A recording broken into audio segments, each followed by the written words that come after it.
Hello friend. तो सुबह की राधे राधे। और मैं सुबह उठ कर आई, सबसे पहले मैंने ब्रश किया।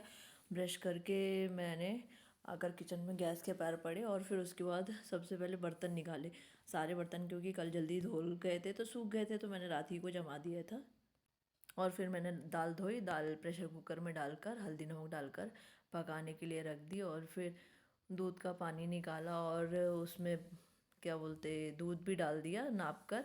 और उसके बाद फिर मैंने ना उसमें शक्कर और बाकी सब चीज़ डाल दी।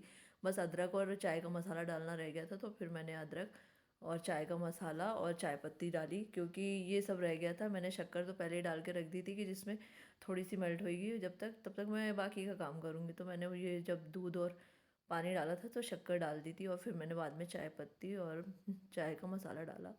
और क्या है ना, रात को मैंने भाजी की सब्ज़ी बनाई थी। भाजी होती है चौलाई भाजी, जो सभी जानते होंगे, वो बनाई थी। तो वो बहुत सारी रखी है, तो मैंने बच्चों के लिए सिर्फ टिफ़िन के लिए ही पत्ता गोभी और आलू पत्ता गोभी बनाने की सोची है। तो मैंने अभी निकाल के रखी है, और तब तक मैंने पहले अपना गुनगुना पानी किया और वह पीने के लिए बैठ गई। उसके बाद मैंने सोचा कि पत्ता गोभी काटती हूँ, लेकिन मैंने बाकी के काम करने का सोचा, पहले वो कर लेती हूँ, सब्ज़ी जल्दी बन जाएगी। पत्ता गोभी की सब्ज़ी वैसे भी बहुत जल्दी बन जाती है, इसलिए मैंने उसको सुबह ही कट करने का सोचा था, इसलिए रात को भी कट करके नहीं रखा था। अभी क्या हो रहा है, 2-3 दिन से ठंड बहुत बढ़ गई है और रात रात को एकदम से बढ़ रही है। कल हम रात को वॉक कर ही रहे थे, पहले 17 डिग्री था, फिर उसके बाद सीधा सीधा 13 डिग्री हो गया। और यहाँ पीछे खेत है, और खेतों में सिंचाई वगैरह होते होंगे, तो इससे ठंड काफ़ी बढ़ जाती है और यहाँ हमारा एरिया बहुत ठंडा हो जाता है। तो इसलिए सुबह को मैं दरवाज़ा नहीं खोलती हूँ, क्योंकि बच्चे ठंडी में सुबह सुबह वैसे भी नहाते हैं और ठंड लग जाएगी, इसलिए मैं सुबह को दरवाज़ा नहीं खोलती हूँ। जब पूरे काम हो जाते हैं उसके बाद ही मेन डोर खोलती हूँ, बाकी टाइम पूरा टाइम दरवाज़ा बंद रहता है। बाकी गर्मियों में सुबह जैसे ही किचन में उठ के आती थी तो मेन डोर खोल देती थी, बाकी गेट लगे रहते थे। और गेट भी लॉक नहीं खोलती थी, क्योंकि मैं किचन में काम करती थी इसलिए। और उसके बाद फिर मैंने ड्राई फ्रूट्स निकाले और उनको छीलने लगी, साथ ही साथ कि ये काम कर दूं, और उतने में चाय उफान आने लगी। तो मैंने उसमें अदरक कूट कर डाल दी जब तक ये खौलेगी। और फिर पत्ता गोभी नॉर्मल हो गया था, तो मैंने उसे कट करना शुरू किया, क्योंकि ठंडी इतनी है और सब्ज़ी एकदम फ्रेश की निकाली हुई एकदम ठंडी रहती है और हाथों में ठंडा लगता है कट करने में, इसलिए मैंने उसको थोड़ा सा नॉर्मल होने रख दिया था। इसलिए मैंने सोचा अभी थोड़ा रुक के कट करती हूँ। और फिर मैंने कट करके बच्चों के लिए ही सिर्फ पत्ता गोभी आलू की सब्ज़ी बनाई थी टिफ़िन में लगाने के लिए। और सब्ज़ी कट करके मेरे को अक्की को भी उठाने जाना है, क्योंकि आज अक्की का पेपर है संस्कृत का, तो मैं उसे उठाकर फिर थोड़ी देर पढ़ने के लिए बैठा दूंगी, जिसमें वो पढ़ लेगा। उसके बाद नहाने जाएगा तो ब्लैंकेट ओढ़ के पढ़ लेगा। हमेशा का रूटीन है कि जब एग्ज़ाम रहता है तो सुबह को उठ के एक बार रिवीजन ज़रूर करता है, ये वो खुद से बोलता है। तो मैं उसे उठा देती हूँ और वो रिवीजन कर लेता है। और फिर मैंने सब्ज़ी में छौंक लगाई। आज मैंने प्याज वाला छौंक नहीं लगाई थी, लहसुन वाला छौंक लगाई। तो मैंने लहसुन डाला तेल में, हल्दी डालकर पहले पत्ता गोभी डाला। ये दूसरे प्रकार की सब्ज़ी है, वो अलग प्रकार की है। तो मैंने उसमें पहले पत्ते गोभी को अच्छे से मिक्स कर दिया, फिर इसमें लाल मिर्च, हल्दी और क्या बोलते हैं धनिया पाउडर और गरम मसाला, ये सब डाल के अच्छे से मिक्स कर लो। और तो ये भी बहुत टेस्टी बनती है। और अगर आपको थोड़े से 2-4 खड़ी मिर्च को तोड़कर डालनी है, मैंने बच्चों के लिए बनाई थी तो मैंने नहीं डाली, तो वो भी तेल में डाल सकते हैं, उसका भी टेस्ट बहुत अच्छा आता है। तो कभी ज़रूर ट्राई कीजिएगा कभी बनाकर, और ये सब्ज़ी बहुत अच्छी लगती है। और अगर आप बच्चों के लिए बनाएंगे तो इसमें लाल मिर्च तोड़कर नहीं डालिएगा खड़ी वाली, क्योंकि बच्चों को वैसे भी स्पाइसी खाना ज़्यादा पसंद नहीं आता है। आप मेरे व्लॉग कहाँ से देख रहे हैं, किस शहर से देख रहे हैं, तो ये अपने कमेंट्स में ज़रूर लिखिएगा और कमेंट करके बताइएगा आपको मेरे व्लॉग्स कैसे लग रहे हैं, अच्छे लग रहे हैं या नहीं लग रहे हैं। जो भी है वो कमेंट करके ज़रूर बताइएगा। और फिर मैंने आज आटे में नमक डालकर रख दिया, मैंने पानी निकाल के नहीं रखा था, तो फिर पानी निकाला और आटे को अच्छे से गूंद कर रख दिया। आटा ज़्यादा नहीं गूंदना था, थोड़ी ही रोटी बनानी थी, क्योंकि रोटी भी रखी है। कल पतिदेव की ज़्यादा खाने की इच्छा नहीं थी खाने की, तो उन्होंने थोड़ा ही खाना खाया था और रोटियाँ बच गई थी। वैसे भी उनको रोटियाँ ज़्यादा पसंद है, तो मैं उनके लिए रोटियाँ ज़्यादा बनाती हूँ, और ठंड में वैसे भी रोटियाँ ज़्यादा खाने में आती हैं। और वह चावल बहुत थोड़ा सा खाते हैं। और फिर चाय हो गई, तो मैंने चाय को छान लिया, और चाय छान कर सबसे पहले मैंने भगवान जी के लिए गैस में निकाल के रख दी। और उसके बाद फिर मैंने सोचा अपनी चाय निकालूं, लेकिन मैंने पहले सोचा कि बाद में पहले बाकी के काम कर लेती हूँ, उसके बाद चाय निकालती हूँ। तो गेट खोलकर मैंने सबसे पहले दूध का पैकेट निकाल के लाया, क्योंकि 7 बज गए थे और उजाला हो गया था, तो मैंने पहले दूध का पैकेट निकाल के लाई और बाहर झाड़ू लगा के आई। तब तक फिर आकर मैंने दूध पकाने के लिए रख दिया था एक, और सब्ज़ी को भी देखा क्योंकि सब्ज़ी थोड़ी हुई नहीं थी, तो मैंने सब्ज़ी को थोड़ा सा और चला दिया क्योंकि सब्ज़ी को छौंके हुए ज़्यादा टाइम नहीं हुआ था, मुश्किल से 10 मिनट हुए थे। और फिर मैंने उसे बंद कर दिया गैस को, और फिर मैंने दाल दाल हो चुकी थी तो दाल का तड़के का हरी मिर्च, लहसुन, कड़ी पत्ता वगैरह कट करके रखा। कड़ी पत्ता को वैसे भी कभी कट कर लेती हूँ, कभी नहीं करती हूँ, बड़े कड़ी पत्ता रहते हैं तो मैं कट करके बनाती हूँ। और मैंने ये सब कट करके तेल गरम होने के लिए रख दिया था। फिर धनिया भी काट लिया साथ ही साथ क्योंकि दाल में डालनी थी। और हमेशा से मेरा सुबह का रूटीन ऐसा ही है, मैं सुबह उठकर सबसे पहले किचन में आती हूँ, किचन के काम ख़त्म करती हूँ, उसके बाद किचन को साफ़ करके डस्टिंग वगैरह करती हूँ। और फिर मैं डस्टिंग करने के बाद मशीन लगा देती हूँ, नहाने जाती हूँ, फिर पूजा करती हूँ, फिर बाद में बाकी का चावल बनाना करती हूँ। क्योंकि ये सब काम हमेशा से ऐसे ही चल रहे हैं, बच्चे नहीं थे तो भी पति देव सुबह जल्दी जाते थे, उनका टिफ़िन लगता था। और जब बच्चे हो गए तो बच्चों का टिफ़िन लगने लगा और बच्चे स्कूल जाने लगे। और जब बच्चे छोटे थे तो वो सुबह उठ जाते थे, तो ऐसा रूटीन हमेशा का हो गया है कि सुबह उठने की आदत हो ही गई है। बस ठंडियों में कभी कभी लगता है कि सुबह थोड़ा सा सो लो, सुबह उठने की बिस्तर से निकलने की इच्छा नहीं होती। और फिर कि जब तक थोड़ा सा अपने डायलॉग्स लिख रहा था, उसका कोई कंपटीशन है, तब तक मैंने उसका चाय नाश्ता रख दिया और फिर मैंने टिफ़िन फटाफट से पैक कर दिया। क्योंकि आज लाइट भी चली गई सुबह सुबह, अभी ठंड में पता नहीं क्यों बहुत लाइट जा रही है, सुबह सुबह काम करते वक्त ही चली जाती है। कितना भी इन्वर्टर की लाइट चालू कर लो लेकिन इतना उजाला नहीं आता है जितना न मेन उससे रहती है, लाइट से रहता है। तो फिर मैंने इन्वर्टर की लाइट ऑन कर दी और सब्जियां टिफ़िन में पैक कर दी फटाफट से। वो भी 2-3 लाइट चालू करी थी तो इतना उजाला आ रहा था, नहीं तो लाइट चली गई थी तो बिल्कुल अंधेरा हो गया था। और अक्की को भी पढ़ना था थोड़ा सा, उसके थोड़े से डायलॉग्स पढ़ना था, तो उसके वहाँ भी लाइट चालू करी और साथ ही साथ उसने थोड़े से डायलॉग्स पढ़ा अपने नाश्ता करने के बाद।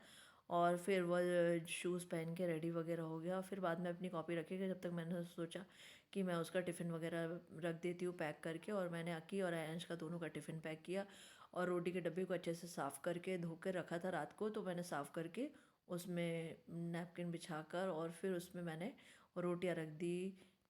ये नैपकिन रोज़ धुले हुए यूज़ करती हूँ, अगर शाम को भी अगर रोटियां रखती हूँ तो वो भी चेंज कर देती हूँ, क्योंकि रोटी के कपड़े में अजीब सी स्मेल आती है। पता नहीं आपके यहाँ आती होगी कि नहीं आती होगी। मेरे यहाँ रोटी के डब्बों में रख दो और फिर रोटियां रख दो, फिर वो थोड़ी सी अलग सी स्मेल होती है। तो मुझे तो लगता है सभी के यहाँ होती होगी, लेकिन ऐसा लगता है कि मेरे यहाँ ज़्यादा होती है, तो मैं इसलिए कपड़ा बार बार चेंज कर लेती हूँ जिससे रोटियाँ ख़राब ना लगें, इसलिए मैं चेंज कर लेती हूँ। और फिर उसके बाद फिर मैंने गैस के ओटे को अच्छे से साबुन के कुचे से साफ़ किया। लिक्विड ख़त्म हो गया था तो अभी मैं मार्केट नहीं जा पाई, तो फिर मैंने साबुन लगा कर ही उसे अच्छे से घस दिया और फिर टाइल्स वगैरह को भी अच्छे से घस कर साफ़ किया, क्योंकि बिल्कुल चिकनाहट ख़त्म हो जाती है अगर आप लिक्विड से या साबुन से घस लो तो, क्योंकि पूरा चिकनापन नहीं रहते। और आप फिर एक बार सूखे कपड़े से पूरा पोंछ लो और उसके बाद फिर गीले कपड़े से 2 बार पोंछ लो, तो पूरा साबुन का और सब चीज़ें क्लीन भी हो जाती है। हमेशा ऐसे ही पोंछेंगे तो बिल्कुल क्लीन हो जाती है। आप इसे किचन टिप्स के रूप में भी ट्राई कर सकते हैं, कभी ट्राई करके देखिएगा ज़रूर, ऐसा बहुत अच्छे से हो जाता है। मैं हमेशा ऐसे ही क्लीन करती हूँ। और एक बार मैंने सूखे कपड़े से पहले पोंछ लिया था, फिर गीले कपड़े से पोंछ कर साफ़ किया और चिमनी को भी पोंछ कर साफ़ किया। हाथों हाथ चिमनी को भी पोंछ दो तो वो भी साफ़ हो जाती है, छौंक बघार जो जमती है वो साफ़ हो जाती है। ऐसा नहीं होता कि चिमनी में जा जा के जम रही है फिर हम पोंछ नहीं रहे हैं, सीधा एक बार बुला रहे हैं फिर वो साफ़ कर रहे हैं आके। अरे, जब सभी चीज़ साफ़ कर रहे हैं तो रोज़ एक बार पोंछने में कुछ नहीं जाता है और मुश्किल से 1-2 मिनट ही लगता है और ये साफ़ हो जाती है। फिर मैं सिंक के पास गई, थोड़े से बर्तन और बचे थे तो वो धोकर क्लीन किया, क्योंकि बाकी के बर्तन मैंने धो के रख दिए थे और उसके बाद गैस का ओटा साफ़ करी थी, लेकिन 2-4 बर्तन रह गए थे, तवा वगैरह, तो मैंने उन्हें क्लीन करके फिर धो धा कर पूरा बर्तनों को रख दिया ताकि वो सूख जाएंगे। और फिर मैं बाद में बाकी के काम ख़त्म करके किचन के फिर मैं बाद में उसे जमा दूँगी। तो मैंने पहले इनको ये काम किया और अभी डस्टिंग बची थी, टैंडम वगैरह पोंछने थे तो वो रह गए थे, तो मैंने फिर सोचा कि पहले ये सब ख़त्म करूँ यहाँ का, फिर टैंडम वगैरह पोंछती हूँ और उसके बाद झाड़ू पोछा करना रह जाएगा, तो बस वही करना रहेगा। और ऊपर का भी झाड़ू पोछा करना रहता है तो मैं बाद में जाके करूँगी, क्योंकि पहले आयांश का भी देखना रहता है और आयांश को भी उठाना है। तो अभी 7:45 हो रहे हैं और इसलिए मैंने सोचा कि पहले यहाँ के काम ख़त्म करती हूँ, फिर आयांश को उठा के नीचे लाना होगा।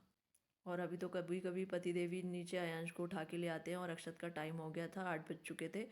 तो अक्षत ने फटाफट से बैग उठाया क्योंकि वैन आ गई थी और वो जाने लगा और मैंने उसे बाय करा और फिर मैंने फटाक से अपनी चाय पी और फिर डस्टिंग करना शुरू कर दी थी, टेबल वगैरह सभी को साफ़ कर लिया, क्योंकि बच्चे खाते पीते हैं तो टेबल में कुछ ना कुछ गिरता है, और रोज़ उसे पोंछ लो तो वो साफ़ सुथरी रहती है।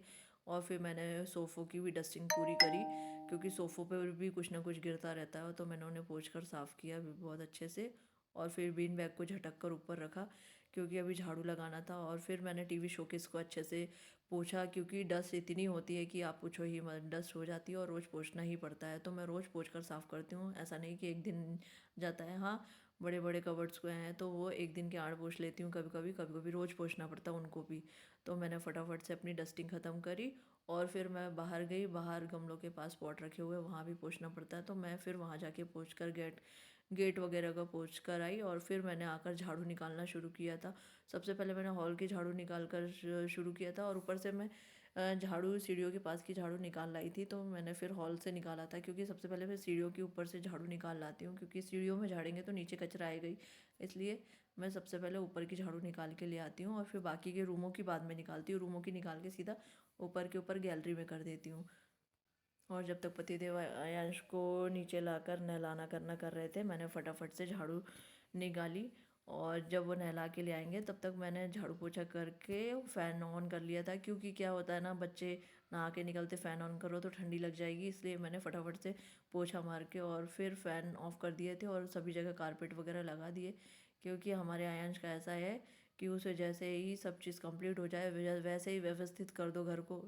आपने कारपेट क्यों नहीं लगाया, आपने टेबल क्यों नहीं रखी, आपने ये क्यों नहीं किया, आपने वो क्यों नहीं किया, उसका हमेशा रहता है मम्मा यहाँ ये क्यों नहीं रखा, मम्मा वहाँ वो क्यों नहीं रखा। इसलिए जैसे ही सब काम खत्म होते हैं मैं फटाफट से सभी जगह जमा देती हूँ। उसकी भी सेम आदत मेरी है जैसी है, क्योंकि मुझे भी जैसे ही काम खत्म होता है फटाफट से सब चीज़ें जगह पर रखना हो जाता है। उतने में बर्तन सूख गए थे, तो मैंने फटाफट से बर्तनों को जगह पे अरेंज कर दिया, और उसके बाद उसका दूध गर्म होने के लिए रखा था दलिया में डालने के लिए। तो मैंने दूध गर्म किया और फिर उसकी दलिया में डालने के लिए रख दिया। जब तक वो नहा के आएगा तो ठंडे हो जाएंगे। और पतिदेव इसे तैयार करके ब्रश करने चले गए, तो मैंने उसे शूज़ वगैरह पहना दिए और सॉक्स पहना दिए। और उसके बाद फिर मैंने उसे नाश्ता कराया। जब तक दलिया उसकी प्लेट में निकाल के रखी थी तो थोड़ी ठंडी हो गई, और उसके बाद मैं ऊपर के रूम को सेट करने चली गई, क्योंकि वो झटकना वगैरह भी रहता है, इसलिए मैंने झाड़ू ऊपर नहीं मारी थी। और सारे ब्लैंकेट में हम लोग जैसे ही उठते हैं सब फोल्ड कर करके रख देते हैं, तो फिर चादर वगैरह झटकनी रहती, वो मैं झटकती हूँ, क्योंकि पतिदेव आयांश को गोद में लेके आते हैं या तो कुछ सामान लेके आते हैं, तो फिर इसलिए फिर उनके हाथ में कुछ ना कुछ रहता है, और वो सो के उठ के एकदम से नहीं कर पाते, तो मैं जाके बाद में कर देती हूँ कि आप रहने दो, मैं कर देती हूँ। तो मैं जाकर बिस्तर को झटक कर साफ़ करके आ जाती हूँ, और जमा कर फिर व्यवस्थित वैसे ही कर देती हूँ। और फिर मैंने ऊपर भी डस्टिंग थोड़ी सी कर दी थी, क्योंकि ऊपर भी धूल हो जाती है, 2-3 दिन के आड़ में करनी पड़ती है, लेकिन करनी पड़ती है। और फिर मैंने ऊपर से सारे रूमों की झाड़ू निकाली, मंदिर की और अंदर वाले बेडरूम की और ये वाले बेडरूम की झाड़ू निकाली अच्छे से।